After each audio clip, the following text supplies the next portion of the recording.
BNP chairperson Tarique Rahman বলেছেন, দেশ গড়তে সংস্কারের পাশাপাশি মানুষের জন্য কাজ করতে চায় বিএনপি। রাজনীতি শুধু স্লোগান, মিছিল, মিটিং আর দোষারোপের নয়, আগামীর রাজনীতি হবে মানুষের কল্যাণে। অ্যালবিনিজম রোগে আক্রান্ত অতি ফর্সা রোগের কারণে অধিকার বঞ্চিত যশোরের সেই শিশু আফিয়াকে প্রতিশ্রুত নতুন ঘর হস্তান্তর অনুষ্ঠানে ভার্চুয়ালি যুক্ত হয়ে তিনি কথা বলেন।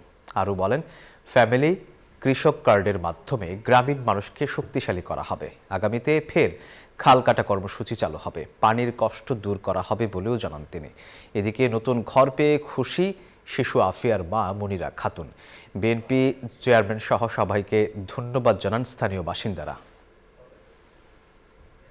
আজকে আফিয়ার পাশে যেমন আমরা দাঁড়িয়েছি, এরকম বাংলাদেশের হাজার হাজার যারা আফিয়া আছে, যারা অসহায় মা আছে, তাদের পাশে আমরা দাঁড়াতে চাই।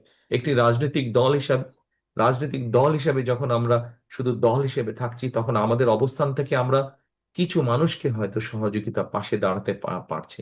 কিন্তু যখন আমরা সরকারে থাকবো, তখন সরকারের যে শক্তি আছে, সেই শক্তি নিয়ে আমরা আমাদের কাজগুলোকে সেইভাবেই গড়ে তুলতে চাই যে সাধারণ মানুষ যাতে উপকৃত হয়।